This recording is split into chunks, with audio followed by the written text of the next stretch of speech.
नमस्कार। प्रस्तुत है आज का चिंतन। अब से 100 वर्ष पहले कानून के क्षेत्र में नारी को नर की बराबरी का दर्जा मिला हुआ नहीं था। विवाहिता होते हुए भी उसकी वास्तविक स्थिति ऐसी थी मानो वह किसी पराये घर में रोटी कपड़े के मूल्य पर अपना शरीर और मन बेचने के लिए बाधित हो, और जब कभी संकट की घड़ी सामने हो, उसका कोई साथी न हो, न ससुराल पक्ष, न पिता पक्ष और न न्यायालय। उसे आश्रयहीन और अधिकारहीन समझा जाता था। तलाक के लिए कोई लंबे चौड़े सबूत नहीं जुटाने पड़ते थे। पति का इतना कह देना ही पर्याप्त था कि वह मुझे पसंद नहीं, मेरा कहना नहीं मानती या दुराचारिणी है। इन बातों के अकाट्य प्रमाण तो कोई बिरला ही जुटा पाता था। पति के कथन को ही समाज का या अदालत स्वीकार कर लेते थे।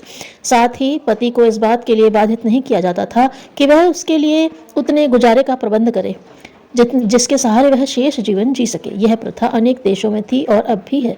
इस स्थिति से होकर जिन्हें गुजरना पड़ता है उन पर क्या बीतती है, इसे भुक्तभोगी ही जानते हैं। ससुराल वाले इसलिए सहायता नहीं करते कि जब पति को ही उसकी आवश्यकता नहीं रही तो हम क्यों उसका भार उठाएं।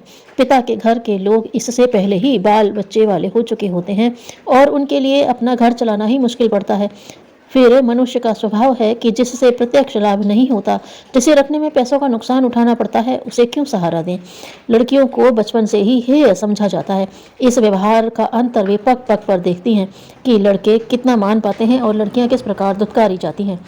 इस स्थिति में उनका मनोबल एक प्रकार से टूटा ही रहता है। न वे अनीति का विरोध करने के लिए साहस जुटा पाती हैं और न स्वावलंबन के लिए कोई कारगर प्रयास। ऐसी दशा में सुहागिनें होने पर भी वे प्रत्यक्ष एवं परोक्ष जीवन में घुटन भरा जीवन जीने के लिए बाधित रहती हैं। विधवा होने पर तो उन पर कैसा वज्र टूटता है, इसे इतिहास के पन्नों पर आज के वातावरण पर दृष्टि डालने से सहज ही समझा जा सकता है।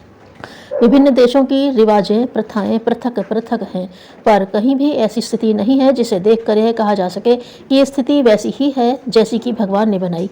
दोनों में कुछ प्रजनन अंगों की बनावट के अतिरिक्त ऐसा कोई भेद नहीं किया है जिसके कारण यह कहा जा सके कि इनमें कोई श्रेष्ठ है या निकृष्ट। फिर भी प्रचलन तो प्रचलन ही ठहरा। इन दिनों प्रगतिशील देशों में यूरोप को अनन्य औचित्य समर्थक माना जाता है। पर वहाँ भी अब से प्रायः 100 वर्ष पहले ऐसी स्थिति थी कि चुनावों में उन्हें मत देने का अधिकार नहीं था। समझा जाता था कि उनमें समझ नहीं होती, इसलिए वे यह निर्णय कैसे कर सकेंगी कि शासन व्यवस्था में प्रतिनिधित्व करने लायक कौन है कौन नहीं। इस मांग को लेकर समानता की बात उठाई गई। विभिन्न देशों में प्रबल आंदोलन हुए और पूछा गया कि महिलाओं में क्या कमी है जिसके कारण उन्हें देश के शासन के प्रति भला बुरा सोचने से रोका गया है। एक एक करके अनेक देशों ने उस मांग का औचित्य स्वीकारा और अब वह स्थिति आई है जिससे वे वोट देने वालों में सम्मिलित हो सकें। यह सब अचानक नहीं हो गया। इसके लिए मेरी वॉल्टोन क्राप्य को लगातार सारे जीवन संघर्ष करना पड़ा। इस संदर्भ में उन्होंने thought of the education of arts, rights of women आदि किताबें लिखी और आंदोलन को संगठित करने, व्यापक बनाने की दृष्टि से विश्व के प्रायः समस्त देशों में घूमी और वहाँ की प्रतिभाशाली महिलाओं से मिली।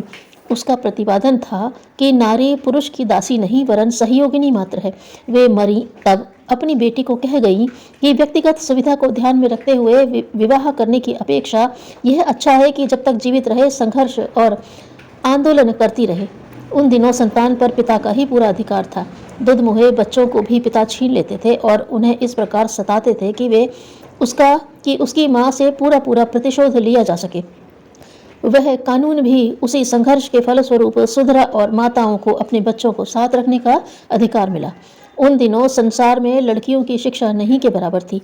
मात्र संपन्न लोग ही अपने घर पर उन्हें पढ़ाने का प्रयत्न कर पाते थे। आंदोलन ने तेजी पकड़ी तो लड़कियों को स्कूल में भर्ती होने का ही नहीं, उच्च शिक्षा के क्षेत्र में लड़कों के साथ पढ़ने का अवसर मिला। उन दिनों लड़कियां पशुओं की तरह बिकती थीं और किसी भी आयु के धनी लोगों ने खरीद कर ले जाते थे। कानूनी सुधार के सिलसिले में आयु के बीच का अंतर भी तय हुआ और विवाह में लड़की की सहमति भी आवश्यक मानी गई। सुधार यूरोप, अमेरिका से आरंभ हुआ, पर उसका प्रभाव एशिया, अफ्रीका पर भी किसी न किसी रूप में पड़ा। अतः इन क्षेत्रों में भी स्त्री शिक्षा बढ़ रही है और विवाह के संबंध में भी इस प्रकार बाधित नहीं किया जाता जैसा कि उन दिनों किया जाता था। तलाक की स्थिति में नारी अपना शरीर लेकर ही नहीं जाती थी, न उसे जीवन भर की कमाई में कोई अंश मिलता था और न बच्चों को ही वह साथ रख सकती थी। इन प्रतिबंधों में अब बहुत कमी हो गई है और रूढ़िवादी लोग भी यह विचारने के लिए विवश हो रहे हैं कि नारी भी आखिर मनुष्य है और उसे भी मनुष्योचित अधिकार मिलने चाहिए। एक समय था जब कोई बड़ा आदमी मरता था तो उसकी बीवियां, रखेलें सभी जीवित स्थिति में लाश के साथ कब्र में गाड़ दी जाती थी। भारत में भी कुछ समय के लिए मुर्दों के साथ उनकी पत्नियों को जलाए जाने का रिवाज चला। अब यह प्रथाएं समय के प्रभाव में अपने आप बंद हो गई हैं। प्रतिबंधक कानून भी बन गए हैं, फिर भी उनका सामान्य मूल्य वह नहीं है जो पुरुष की तरह आज़ादी से कोई व्यवसाय या नौकरी कर सके। स्वास्थ्य, अनुभव एवं शिक्षा के अलावा भी वे जहाँ भी गुजारा करती हैं किसी प्रकार अपनी जिंदगी के दिन ही गुजारती हैं। समस्या आधी मनुष्य जाति की है। वे सामाजिक, शारीरिक और बौद्धिक दृष्टि से पिछड़ी रहेंगी तो अपने जीवन की नाव तक ठीक तरह से न खींच सकेंगी, फिर क्या तो परिवार के लिए सहायक सिद्ध हो सकेंगी और कैसे बच्चों को सुयोग्य बना सकेंगी। संसार के सामने अनेक समस्याएं हैं, उन्हें हल करने के लिए प्रयत्न भी अनेक दृष्टिकोण के किए जा रहे हैं, पर नारी की स्थिति को नर के समान लाने के लिए जितने गंभीर प्रयत्न होने चाहिए उस दिशा में अभी प्रयत्न कम ही हैं।